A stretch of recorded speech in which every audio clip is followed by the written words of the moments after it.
wabarakatuh. Perkenalkan, nama saya Delia Putri Pramudita dari Prodi Tadris Fisika IAIN Palangkaraya dan teman saya yang bernama Nama saya Indri Mardiatus Soleha. Dalam video kali ini kami akan membahas mengenai aliran-aliran dalam teologi Islam dan juga hubungan antara teologi Islam dengan filsafat dan juga ilmu tasawuf. Untuk pembahasan yang pertama akan dibahas oleh teman saya, kami persilakan. Pembahasan yang pertama yaitu aliran-aliran dalam teologi Islam. Aliran yang pertama ialah aliran Khawarij. Nama Khawarij berasal dari kata kharaja yang berarti keluar. Nama tersebut diberikan kepada mereka karena mereka menyatakan diri keluar dari barisan Ali bin Abi Thalib dalam persengketaannya dengan Muawiyah. Ada pula pendapat lain yang menyatakan bahwa pemberian nama Khawarij tersebut didasarkan pada ayat 100 dari surat An-Nisa. Kaum Khawarij memandang diri mereka sebagai kaum yang berhijrah, meninggalkan rumah dan kampung halaman mereka untuk mengabdikan diri kepada Allah dan Rasul-Nya dan untuk memperoleh pahala dari Allah Subhanahu wa Ta'ala. Aliran yang kedua ialah aliran Murji'ah. Menurut Harun Nasution bahwa timbulnya kaum Murji'ah itu sebagaimana halnya dengan kaum Khawarij. Pada mulanya juga ditimbulkan karena persoalan politik, tegasnya persoalan khilafah, yang kemudian membawa perpecahan di kalangan umat Islam setelah terbunuhnya Utsman bin Affan. Kaum Khawarij yang pada mulanya adalah penyokong Ali, tetapi kemudian hari berbalik menjadi musuhnya. Karena adanya perlawanan dari golongan Khawarij ini, maka penyokong-penyokong yang tetap setia kepada Ali bertambah keras dan fanatik dalam membela Ali. Sehingga akhirnya muncullah golongan pendukung Ali yang dikenal dengan nama golongan Syiah. Kefanatikan golongan ini terhadap Ali bertambah keras, terutama setelah Ali dibunuh oleh Ibnu Muljam dari golongan Khawarij. Menurut Nasution, paham teologi Murji'ah berpendapat bahwa orang yang melakukan dosa besar tidak dapat ditetapkan hukumnya di dunia. Penyelesaian hukumnya ditunda sampai hari perhitungan di akhirat nanti. Kaum Murji'ah berpendapat bahwa mereka itu tetap orang mukmin. Alasannya adalah bahwa walaupun mereka itu telah berbuat dosa besar, namun mereka masih tetap mengakui bahwa tiada Tuhan selain Allah dan Muhammad adalah Rasul-Nya. Dengan kata lain, orang serupa itu tetap mengucapkan dua kalimat syahadat yang menjadi dasar utama dari iman. Oleh karena itu, orang yang melakukan dosa besar, menurut pandangan golongan ini tetap mukmin dan bukan kafir. Menurut Harun Nasution, pendapat seperti ini dapat membawa kepada paham bahwa yang penting dan diutamakan dalam beragama adalah iman, sedangkan amal perbuatan hanya merupakan soal kedua. Menurut Harun Nasution, pada umumnya kaum Murji'ah itu dapat dibagi dalam dua golongan besar, yaitu golongan Murji'ah yang moderat dan golongan Murji'ah yang ekstrim. Aliran yang ketiga ialah aliran Qadariyah dan Jabariyah. Ahmad Amin dalam kitabnya Fajar al-Islam menyebutkan bahwa paham Qadariyah pertama kali ditimbulkan oleh Ma'bad al-Juhani dan Gailan al-Dimasiki. Keduanya mengambil paham ini dari seorang Kristen yang telah masuk Islam di Irak.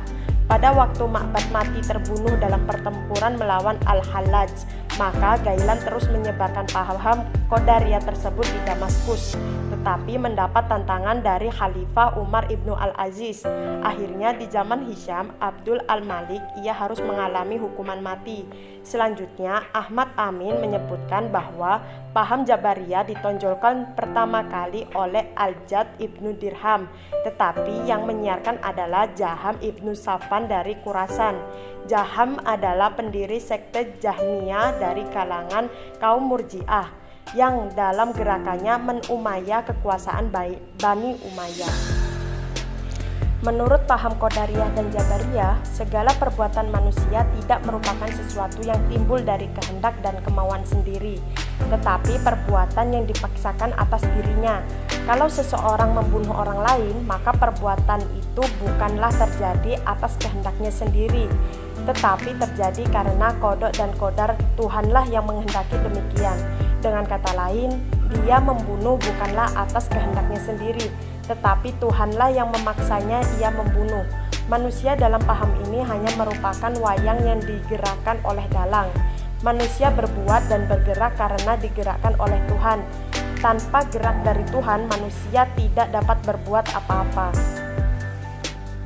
Aliran yang keempat yaitu aliran Mu'tazilah. Golongan Ahlus Sunnah menyebut aliran Mu'tazilah dengan sebutan Al-Mu'attilah. Mula-mula sebutan ini diberikan kepada aliran Jahamiyah karena aliran ini mengosongkan Tuhan dari sifat-sifatnya. Karena sifat-sifat Tuhan dipersoalkan keberadaannya oleh aliran Mu'tazilah, maka mereka juga disebut Mu'attilah. Ada 5 pokok ajaran yang menjadi prinsip utama aliran Mu'tazilah. Kelima ajaran pokok tersebut adalah At-Tauhid, Al-Wa'ad wa Al-Wa'id, Al-Manzilah bainal manzilatain, dan Amar Ma'ruf Nahi Munkar.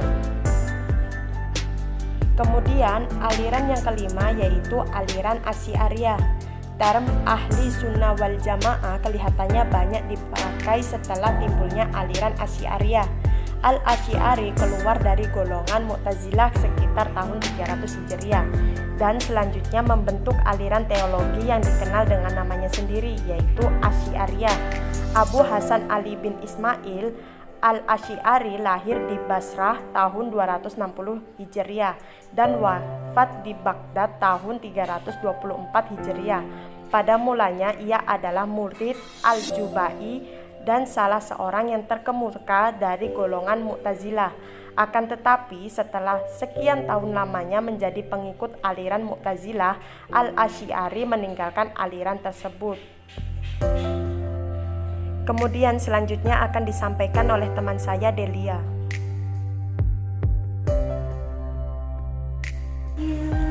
Ajaran-ajaran Asy'ariyah antara lain: A. Tuhan mempunyai sifat yang sesuai dengan zatnya, dan sifat-sifat Tuhan tersebut berlainan dengan sifat-sifat makhluknya. B. Perbuatan manusia itu diciptakan Tuhan, tetapi manusia memiliki kemampuan untuk melakukan perbuatan tersebut. C. Tuhan dapat dilihat di akhirat kelak. D. Al-Quran kalamullah adalah qadim, sedangkan Al-Quran yang berupa huruf dan suara disalin dalam mashaf bersifat baru atau diciptakan. E. Tuhan tidak berkewajiban memberi pahala bagi orang yang beriman dan menyiksa orang yang durhaka. Namun demikian, kaum Asy'ariyah percaya bahwa orang mukmin yang berbuat dosa besar akan masuk neraka terlebih dahulu, kemudian masuk surga. F. Adanya syafaat pada hari kiamat, siksa kubur, pertanyaan malaikat munkar dan nakir, syirat atau jembatan, dan timbangan. G. Surga dan neraka adalah makhluk. Dan H. Ijma adalah suatu kebenaran yang harus diterima. Selanjutnya ada aliran Maturidiyah. Nama aliran Maturidiyah diambil dari nama pendirinya, yaitu Abu Mansur Muhammad bin Muhammad al-Maturidi. Ia lahir di Samarkand pada pertengahan abad ke-3 Hijriah dan wafat di Samarkand pada tahun 333 Hijriah. Aliran ini lahir sebagai reaksi dari aliran Mu'tazilah. Selain dari Al-Maturidi, masih ada lagi aliran Maturidiyah yang lain, di antaranya Al-Bayadi, Al-Basdawi, At-Taftazani, An-Nasafi, dan Ibnu Hammam. Pada ajaran-ajaran Maturidiyah terdapat persamaan dan perbedaan dengan Mu'tazilah dan ajaran Asy'ariyah. Ajaran Maturidiyah antara lain: A. Tuhan mempunyai sifat. B. Manusia mewujudkan perbuatannya sendiri. C. Al-Quran kalamullah bersifat qadim. D. Tuhan tidak berkewajiban berbuat sesuatu, tetapi perbuatan Tuhan ada tujuannya dalam arti tidak sia-sia. E. Orang yang berdosa besar masih tetap mukmin. Soal pembalasan dari dosa besar itu urusan Tuhan. F. Janji dan ancaman Tuhan kelak akan terjadi. G. Akal sanggup mengetahui perbuatan baik dan buruk, namun tuntutan kewajiban untuk melakukan dan meninggalkan suatu perbuatan datangnya dari Tuhan, bukan dari akal itu sendiri. Untuk pembahasan yang kedua, di sini ada hubungan ilmu kalam dengan teologi Islam, lalu dengan filsafat dan tasawuf. Ilmu kalam sebagai ilmu yang menggunakan logika di samping argumentasi nakliyah berfungsi untuk mempertahankan keyakinan ajaran agama. Sehingga pada dasarnya ilmu kalam menggunakan metode dialektika atau jadaliyah atau dikenal juga dengan dialog keagamaan. Sementara tasawuf ada ilmu yang lebih menekankan rasa daripada rasio. Sebagai sebuah ilmu yang prosesnya diperoleh melalui rasa, ilmu tasawuf bersifat sangat subjektif, yakni sangat berkaitan dengan pengalaman. Itulah sebabnya bahasa tasawuf sering nampak aneh bila dilihat dari aspek rasio, karena pengalaman rasa sangat sulit dibahasakan. Sedangkan filsafat sebagai sebuah ilmu yang digunakan untuk memperoleh kebenaran rasional. Metode yang digunakan pun adalah metode rasional.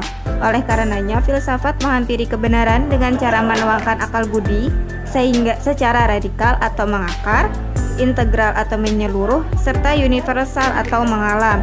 Tidak merasa terikat oleh ikatan apapun kecuali oleh ikatan tangannya sendiri yang bernama logika. Jika digambarkan dengan tabel, maka akan terlihat kolerasi antara ilmu kalam, filsafat, dan tasawuf sebagai berikut.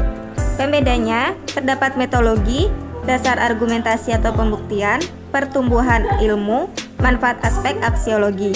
Jika dalam ilmu kalam, metodologi itu dia menggunakan dialektika atau jadilah atau dialog agamaan argumentasi yang dialektik. Sedangkan dalam filsafat, dia bersifat rasional, logika, dan matematika. Dalam tasawuf, dia bersifat intuisi atau ilham, inspirasi yang datang dari Tuhan, riyadah atau uji diri. Pembeda dalam dasar argumentasi atau pembuktian. Dalam ilmu kalam, dia memiliki dasar logika atau akli dan argumen nakliyah. Dalam filsafat memiliki dasar logika, tasawuf zauq atau nuramil. Dalam pertumbuhan ilmu, dalam ilmu kalam terdapat rasional dan tradisional.